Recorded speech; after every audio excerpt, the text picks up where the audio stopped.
Season 1 of War Within is upon us, and today's Keystone Kindergarten is covering Ara-Kara, City of Echoes. I'm Frank with the Mythic Dungeon League, and we'll show you how to navigate these streets to a timed key. Running down to start this dungeon, you'll want to grab ravenous crawlers as you make your way to the base of the stairwell. These will leap with ambush to random players, inflicting damage and slowing them by 50% for 1 second. Our first elite in this area is an engorged crawler, who will cast venomous spit on a random player, placing a poison on them for 8 seconds. When they near death, these mobs will chase the tank with Toxic Rupture, which if they successfully cast will nuke anyone within 8 yards.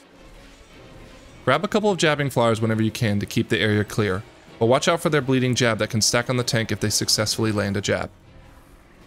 You will see Trilling Attendants who will cast Web Bolt and Resonant Barrage, which should be interrupted to stop the group from taking a dot over 6 seconds. I should also mention of being mindful of where you're stepping on the web bridges, as gaps could lead to your untimely death, and eggs will explode into a web slowing you down. Now throughout this first area will be 3 spiders that need to be taken out before the first boss will spawn. You'll see them hanging down in the 3 main islands, and the first you'll see is Ixen. Ixen will cast Web Bolt and Web Spray, so watch the frontal from the spray.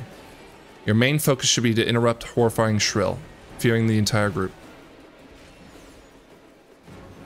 Next is Nact, who will also cast Web Bolt and Web Spray, but will instead cast Call of the Brood, summoning some ravenous crawlers that will ambush players in the group but can be quickly dispatched.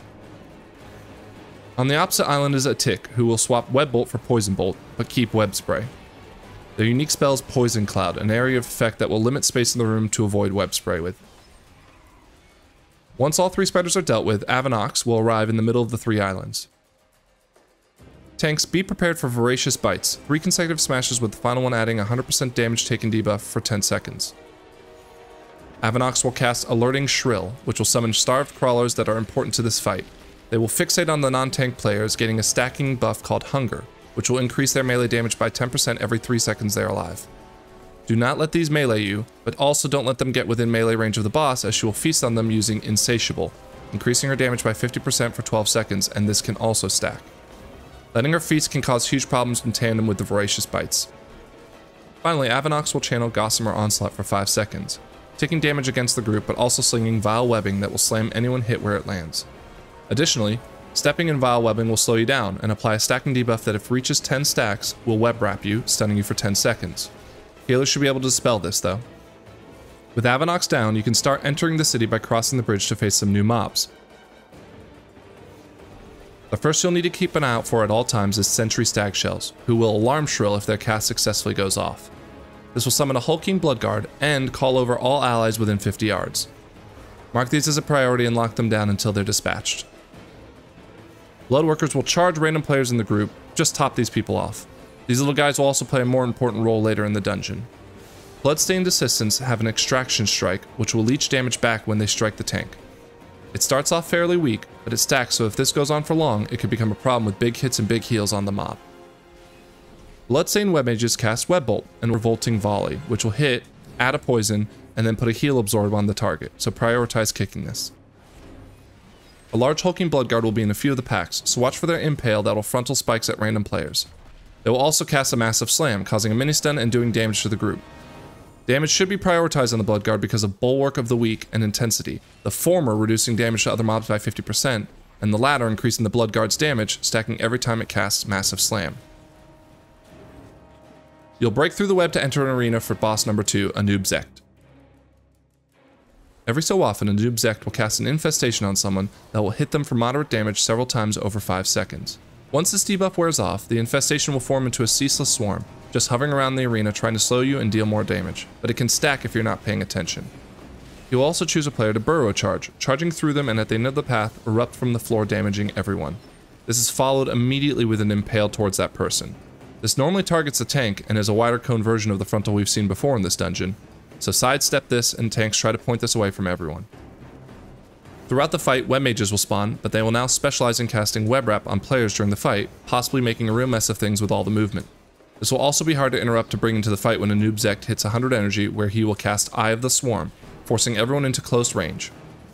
During Swarm, tanks try to flirt with the edge to bait impales while everyone dodges swarms, and brings Web Mages into melee to cleave them off quickly.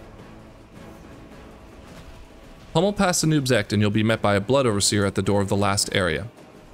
Blood Overseers have a venom volley that will hit and dot up the group, but can be interrupted. They will also channel erupting webs that will not only hurt anyone splashed upon, but also stun them for 6 seconds. Once you're in the room, you'll notice a lot of the mobs in here seem to be carrying a red vial known as black blood. This is a crucial part to the last boss, but while on our way, know these 2 things. Number 1, a single hit to these mobs will force them to drop the blood where they stand. Trying to hit everyone at range before they make it to melee will be helpful to keep the area free of black blood because, number 2, if you step into black blood, you'll spawn a black blood mob that will chase players in the group. They don't seem too deadly here, but we'll revisit this on the last boss. Reinforced drones like to stack Grasping Slash on the tanks, reducing movement speed by 30% per stack. This is not a dispellable magic debuff, but can be removed with other movement freeing effects. Winged carriers will also carry black blood in the sky, so keep your head on a swivel for these, and they'll continue to jump to ranged players with Dashing Strike for some minor damage. The big Nerubian Hauler only has the Massive Slam intensity combo from the other shelled Nerubians earlier in the dungeon. Now for the final boss, Kit Katal the Harvester. We will see drones constantly bringing black blood vials into the fight area. They will not engage in fighting, but you want to strategically hit them so they drop their vial onto the ground. You'll need 5 vials dropped before the boss's main mechanic, Cosmic Singularity. The way Cosmic Singularity works is that the boss will begin to channel a pull that starts fairly weak and becomes more intense and stronger by the end of the cast. If you're within 10 yards when the channel finishes, it's a kill shot, and even if it's not due to a defensive, you'll be left with Faded, punishing you with a 75% damage reduction and 75% damage taken increase buff. So the tank wants to position her 10 yards away from all the puddles, and once she starts pulling, everyone in the group runs to their own puddle to be rooted with Grasping Blood. To be clear, each person needs their own puddle, so stand near the one you plan to take. This will save you from being pulled into death, and after the channel, you can break yourself out of the root by doing any crowd control effect on the blood. While you'll now be free from the root, the blood will begin chasing you until the tank can grab threat and stack them on the boss. All this might not be too terribly hard on its own, but we've got other things going on in the fight to complicate things. She will cast erupting webs, like the Overseers in the pool before her, so do not get hit with any of the swirls. And the group needs to ensure they do not allow any friend to be hit with cultivated poison waves. The way this works is everyone in the group will get an 8-second poison debuff that ticks for a bit of damage across the group. Dispelling or timing the debuff off will eject 2 poison waves in a telegraphed direction that you can control. If anyone is hit by a wave, it will tank their health. So try and point your waves in an area that will not harm anyone, and also be careful running in the direction of your telegraphed wave because you might walk directly into it and trigger it upon yourself.